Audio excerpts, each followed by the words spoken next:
All right, let's do this. I spend a lot of time on this channel talking about the importance of city pairs for high-speed rail. I'm kind of an evangelist on that front. But this week, I just want to talk about the cities themselves. So which cities, when you look at all their potential connections, are the most important for high-speed rail in North America? And in particular, which 10 stations are going to be the most important hubs on the continent? The top 10 is up next. Welcome or welcome back to City Nerd.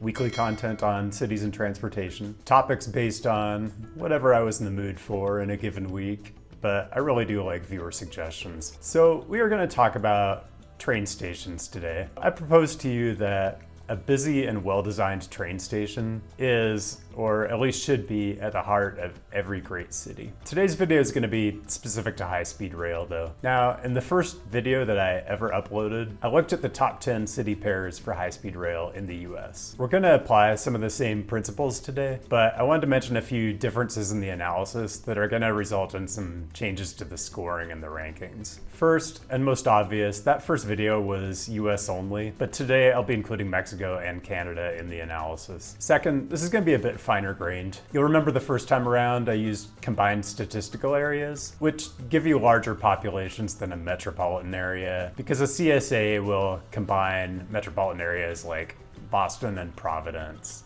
Washington and Baltimore, San Francisco and San Jose. So this time I am going to use metropolitan areas only because I did want to get at station locations, so that's going to impact the numbers a bit. Third, and this one's kind of minor, but the distances I'm going to be using in the model are going to be just a little different. Previously, I used the driving distance, but because of the straighter geometry that high-speed rail requires, it tends to be more direct than a highway. So what I used for today is the average between the driving distance and the distance as the crow flies. Anyway, make sure to stay tuned to the end of the video today because I'm gonna share the new and improved continental city pair rankings, and I'll show you the top 20 instead of just the usual 10. Now, as a reminder, here's my philosophy on high-speed rail. It's all about connecting the big city pairs because that's gonna be your big return on investment, both financially and in terms of social benefit. And then once you've got your high demand city pair, then you can look at whether intermediate stops or extensions make sense. But the demand between the big trip generators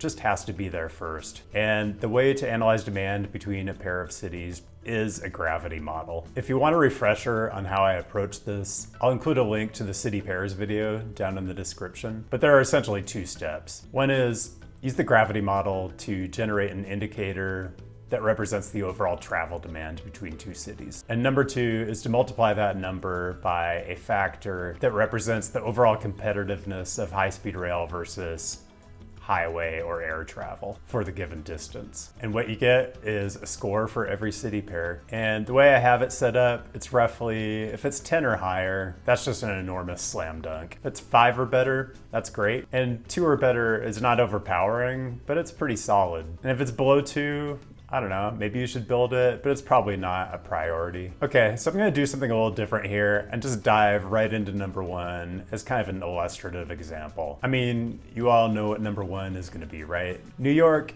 actually scores about as high as the next 3 cities on this list combined. And it's not because it's the biggest, I mean, it's a hair smaller than Mexico City, but it's really because it is a mega city at the center of a corridor that has 3 more of America's largest cities, and some other important cities as well. So what you're gonna see I did here is I looked at every city within a 600-mile radius that had a metro area population over 1 million. And I calculated how strongly New York paired with each of those cities. And then I identified cities that scored a 2 or better. I added up all the scores for those cities, and that becomes your train station score. The criteria of scoring a 2 or better is a little arbitrary, but I only want to count city pairs where I feel reasonably certain there's enough demand to actually build a rail line. So here are the cities for New York: Washington, Boston, Philadelphia, Baltimore, Providence, Montreal, Hartford,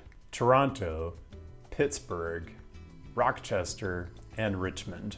Keep in mind, this is super high level planning, and the passenger demand you actually end up getting is going to depend on routing, intermediate stops. So New York to Montreal might rate well here, but if the network has that trip going through Boston, it might erode the demand between New York and Montreal. Last thing before we leave New York, the scores I'm coming up with actually do calibrate pretty well with the reported Acela ridership as far as the order these OD pairs show up in. I'll leave a link to this in the description. Okay, now that number 1's out of the way, we can get to the interesting part. So let's get into it. Number 10 is Baltimore Penn Station. We haven't talked about Baltimore a lot on this channel. It kind of gets overshadowed by bigger cities on the Acela corridor. It gets lumped into the Washington metro area more often than it should. They won't even let it have its own airport. All the TV shows set in Baltimore are about crime. People steal its sports teams. But for this ranking, Charm City is in the top 10 on the continent. You've got pairings with New York,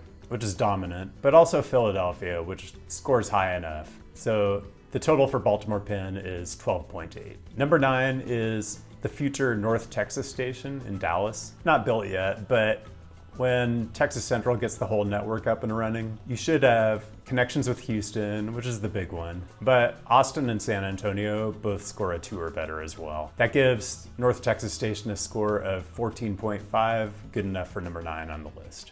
We go south 240 miles or so for our number 8, the future Houston station. You know, the distances between these Texas cities is just so good for high-speed rail. It's no wonder Spain and Japan are involved in the project. So Houston has the connection to Dallas, and then the distances to Austin and San Antonio are just a little bit better than they are for Dallas. So Houston gets a slight edge over the Metroplex here. Number 7 is Chicago Union Station. For Chicago, there isn't a single dominant city pair that drives up its score, just a bunch of smaller productive ones that all add up. You've got Detroit, Indianapolis, St. Louis, Cincinnati, and Grand Rapids all scoring over a 2. You know, I didn't know Grand Rapids had over 1 million people.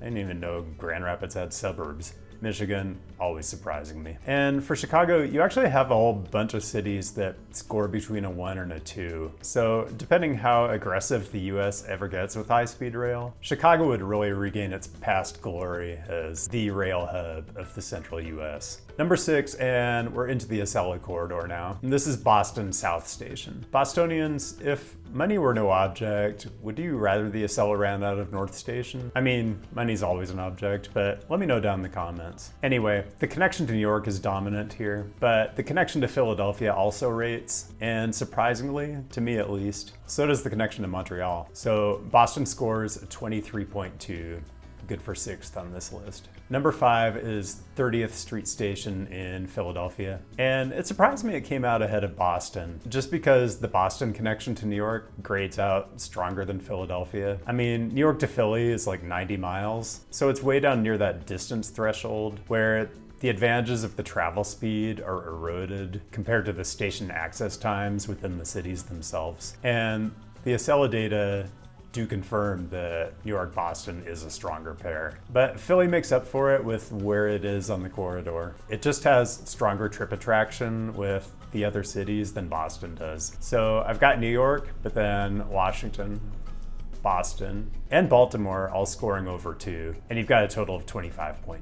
4th on the list is Los Angeles Union Station. Surprised me it would rate higher than Philadelphia or Boston, but this one turns out to be really interesting, so I'll just hang out here for a minute. First of all, I have to issue a bit of a mea culpa. When I did the city pairs video originally, I kind of ignored LA to San Diego. You know, I just kind of intuitively think of them as being really close together.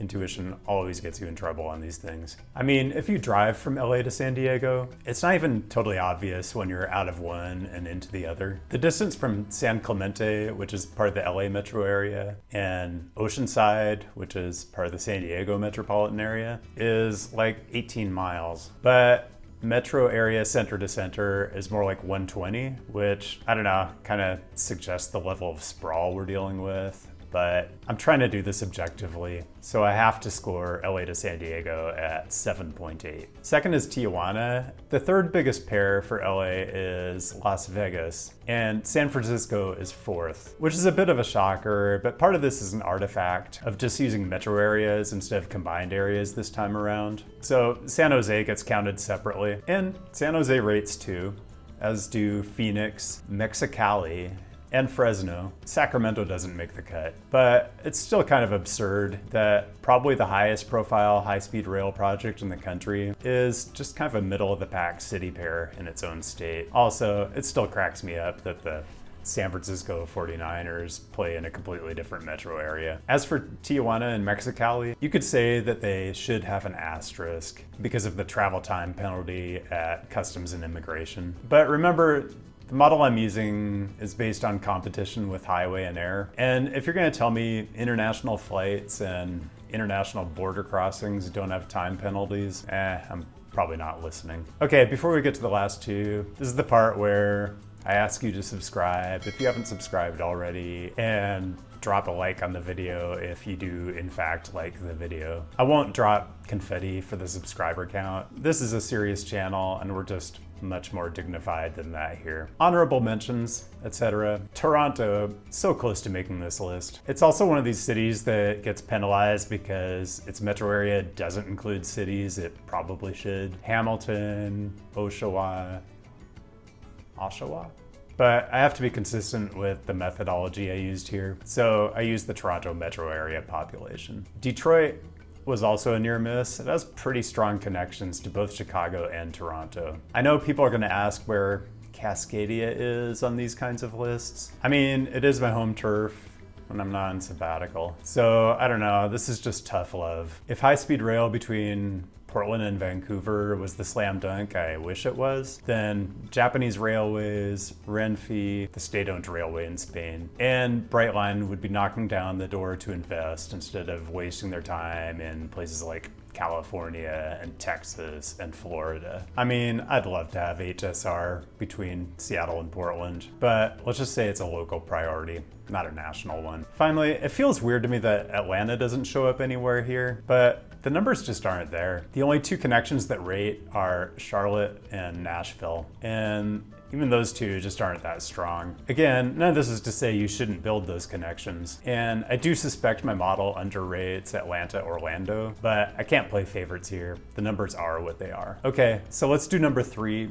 It is Mexico City. No surprise it's in the top 3 since it is the largest city on the continent. CDMX generates a lot of gravity with a lot of other cities. I've got Guadalajara, León, Queretaro, San Luis Potosi, Puebla, and Aguascalientes. You could definitely do a corridor from Puebla to Guadalajara. I'm not sure how you do the connections to Aguascalientes and San Luis Potosi, but man, this would be so killer for Liga MX game days. Don't get mad, but I gotta rep the Roosters.